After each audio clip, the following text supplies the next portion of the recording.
एक सामान्य चेअरमन व त्यांच्याबरोबर काम करणारे सर्व सहकारी त्यात विरोधी जे होते, मग त्यावेळी त्यांना भ्रष्टाचार दिसला नाही का? त्यावेळी त्यांना 76 लाखाचं डिझेल दिसलं नाही का? मगाशी चेअरमन साहेब तुम्ही कोपाड्याच्या सभेत सांगितले की 12 लाखाचं डिझेल, ते पण 5-6 वर्ष, आणि ते कितीच सांगतात 68 लाखाचं. आज पेपरमध्ये काहीतरी पत्रकार बंधूने दाखवले.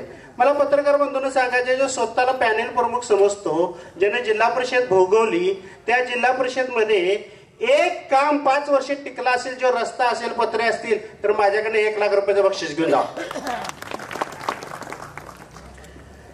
कुठेतरी भ्रष्टाचार करायचा, लबाडाची टोळी जायची,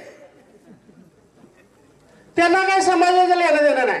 तुम्हाला जर खरं खोटं वाटत असेल तर उद्या आणि 2 दिवस आहेत, जिल्हा परिषद मध्ये एक जरा प्रशासन कोणतरी ओळखीचे असतील, माझा नातेवाईक असेल, माझा भावा असेल, कोणतरी असेल, काय मित्र असेल, हे खोटं असेल तर डॉक्टर के एन पाटलांना मतदान देऊ नका.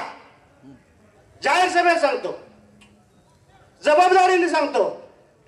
एक मूवी येते ओ माय गॉड, त्याच्यामध्ये बघा सगळी एक परेश रावत आपल्या सगळ्या ह्या भक्तांना बोलवतो की तुम्ही देवाचे लय जवळचे आहे.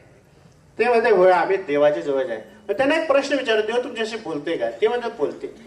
मग काय बोलते सांग. मग माझं घर पडले, माझं नुकसान कोण देणार? माझं नुकसान कोण देणार? त्या परशुरावांना त्या सगळ्यांना विचारलं, रे अरे गुटखा मावा इकून जर तुम्ही देवपूजेचा ढोंग करत असाल, त्याच पद्धतीने जर तुम्ही हा इथं भ्रष्टाचार करण्यासाठी यशवंत बाकर तुमची पगड येणार असेल, तर मग तुम्हाला कशासाठी आम्ही निवडून द्यायचं? पिक्चरचं उदाहरण तुम्हाला फक्त समजण्यासाठी देतोय मी. एक परेश रावलचं एक साधं उदाहरण आहे. अरे गुटखा मावा विकणाऱ्यांना जरा करप्शनची सवय लागल्या, 30%, 20% ग्रामपंचायतीमध्ये जर करा, तुम्हाला बांधकाम परवाना पाहिजे असेल, तुम्ही या गावातून जरा शहराशेजारी जायचं राहायचं असेल तर 25,000 रुपये पाहिजेत तुमच्याकडे. ही सत्य परिस्थिती आहे. अरे सांगा मी घेत नाही, मी कुठेही भ्रष्टाचार केला नाही, ओपन सांगा. हीच पद्धत ह्या बँकेला लागू नये. कुठेतरी आमचा कर्जदार, आमचे शेतकरी कुठेतरी सिस्टीममध्ये येऊ नये. त्याचबरोबर कुठेतरी तुमचं 1 लाख कर्जाने त्याला 2,000 द्यायला लागू नये. त्याचबरोबर हे प्रशासन चालवत असताना आमच्या एकनाथ साहेबांनी कुठल्याही कर्मचाऱ्याला कधीही उद्धट वागणूक दिली नाही. भलेही तो विरोधकाचा असू दे, सामान्य असू दे, त्याला चांगली वागणूक दिली आहे. योगाने जर विरोधी पॅनल आलं तर त्यांनी शिव्याशाप खायची तयारी ठेवायची. शिव्याशाप खायची तयारी मग आहे का? नाही. बरोबर. आता ह्याच बरोबर तुम्हाला अनेक ओपन सांगतो, ओपन मध्ये सांगतो, या आमच्या पॅम्पलेट मध्ये पाठीमागे सगळं आले काय. एकनाथ साहेब याच्यावर कधी कोण काय बोललं? पत्रकार बंधू जरा बघा, विचारा त्यांना, ह्यावर कधी काय बोलला तुम्ही? हे सर तुम्हाला 40 वर्षात जमलं नाही, हे फक्त 6 वर्षात काय केले? एटीएम कुठं आलं, फोन पे कुठं आला, फास्टॅग कुठं आला? कधी विचारलं? विचारा, आवर्जून विचारा. हे काय याच्यावर काहीतरी बोला, हे खोटं चपले म्हणा. अरे काय धाडस नाही तुमच्यात खोटं चपले म्हणायचे? मग कशासाठी पोहोच चालला येऊ?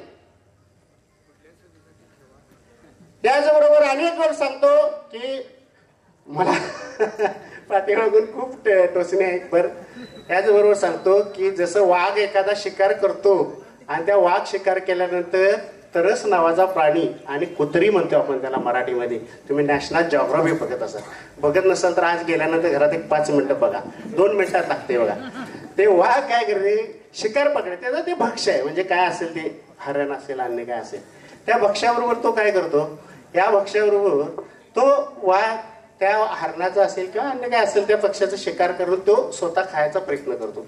त्याचबरोबर ती कुत्री म्हणजे तरस हे प्राणी तिथे येतात, त्याला ते खाऊ देत नाही. ते कुत्र म्हणजे त्या वाघाचं वैशिष्ट्य काय, तो टायगर असतो, तो मेल्याशिवाय त्या प्राण्याला खाय चालू करत नाही. पण जी तरस ही कुत्री असतात ती लचके तोडायला, ते मेले काय बघत नाही, ते जर लचकेच तोडायला चालू करतात. या पद्धतीने तुम्ही आमच्या यशवंत बँकेचे लचके तोडायला येणार आहे काय? हा माझा भर सभेचा सवाल आहे, मुद्दा आहे. पटते का बघा.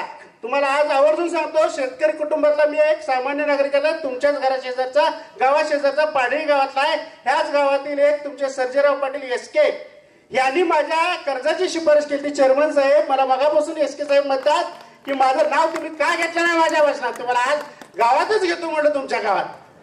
खरोखर सांगतो की 1 कोटीचं कर्ज दिलं. त्या 1 कोटीचं ज्या आमच्या यशवंत बँकेवर ठपका आहे की तुमचं कर्ज फिटत नाही अशी कुठलीही भूलथापांना बळी पडू नका.